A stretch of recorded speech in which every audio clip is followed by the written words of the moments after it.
നമ്മുടെ കൈ ഉണ്ടല്ലോ, കൈ ഒന്നിങ്ങനെ പിടിച്ച് തള്ളവിരൽ ഇതിൻ്റെ ഉള്ളിൽ വയ്ക്കുക. അതിനുശേഷം ഒന്നിങ്ങനെ ഒന്ന് ആക്കി നോക്ക്. ഈ ഭാഗത്തേക്ക് ഒരു വേദന വരുന്നുണ്ടോ? വന്നോ? അത് മിക്കതും ഒരു ഭീകര പേരുള്ള ഒരു അസുഖമാണ്. ഡിക്യുറുവൻസ് ടീനോസൈനോവൈറ്റിസ് എന്ന് പറയും, DQTS.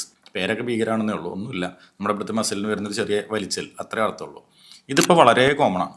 വളരെ കോമൺ ആവാനുള്ള ഒരു റീസൺ എന്താ വെച്ചാൽ, ഇപ്പോൾ നിങ്ങളിപ്പോൾ ഈ റീല് കാണുമ്പോൾ ഇത് കഴിഞ്ഞാൽ താഴേക്ക് ഇങ്ങനെ സ്ക്രോൾ ചെയ്യില്ലേ, ഈ സ്ക്രോൾ ചെയ്യാൻ നമ്മൾ യൂസ് ചെയ്യുന്നത് നമ്മുടെ തമ്പിൻ്റെ ആക്ഷൻ ഒന്ന്. അത് കണ്ടിന്യൂസ് ആയിട്ട് ഈ ഒരു ആക്ഷൻ വരുമ്പോൾ നമ്മുടെ ഇവിടെ റേഡിയൽ സ്റ്റൈലോഡിൻ്റെ മേലെ, ഈ റേഡിയൽ സ്റ്റൈലോഡ് എന്ന് പറഞ്ഞൊരു ബോണിൻ്റെ ഒരു എൻഡ് ഉണ്ട്, ഈ ഭാഗത്തിൽ കൂടെ പോകുന്ന ഒരു മസിൽ, അത് അവിടെ ഒരു ഇൻഫ്ലെയിംഡ് ആവും. ഓവർ യൂസ് വരുമ്പോൾ വരുന്നതാണ്.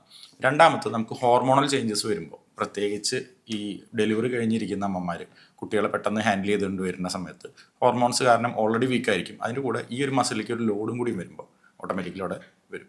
DQTS അത്ര വലിയ ഭീകര അസുഖമൊന്നുമല്ല.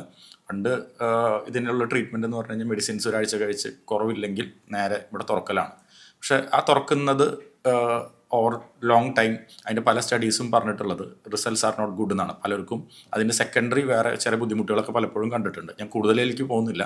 സോ ഇപ്പോഴത്തെ ഒരു ട്രെൻഡ് എന്താ വെച്ചാൽ സർജറി മാക്സിമം അവോയ്ഡ് ചെയ്യുക. കാരണം എന്താ വെച്ചാൽ കൺസർവേറ്റീവ് മാനേജ്മെൻറ്റിൽ ഇത് ഓൾമോസ്റ്റ് 100% തന്നെ റിലീഫ് വരുന്നുണ്ട്. അതിന് നമ്മൾ ആദ്യം മനസ്സിലാക്കേണ്ടത് സ്വിച്ചിട്ട് പോലെ മാറില്ല എന്ന് മാത്രമല്ല, നമ്മൾ വേണ്ട ലൈഫ് സ്റ്റൈൽ ചേഞ്ചസ് അതിന് കൊടുക്കുകയും ചെയ്യുക. അപ്പോൾ 100% മാറാവുന്ന ഒരു ചെറിയ അസുഖമാണ്, പക്ഷേ ശല്യക്കാരനാണ്. അപ്പോൾ കെയർ ചെയ്യുക, ഇവിടെ മസാജ് ചെയ്യാതിരിക്കുക, ഓവർലോഡ് തള്ളവരിലേക്ക് കൊടുക്കാതിരിക്കുക, റീൽസ് അധികം സ്ക്രോൾ ചെയ്യാണ്ടിരിക്കുക. ഓക്കെ.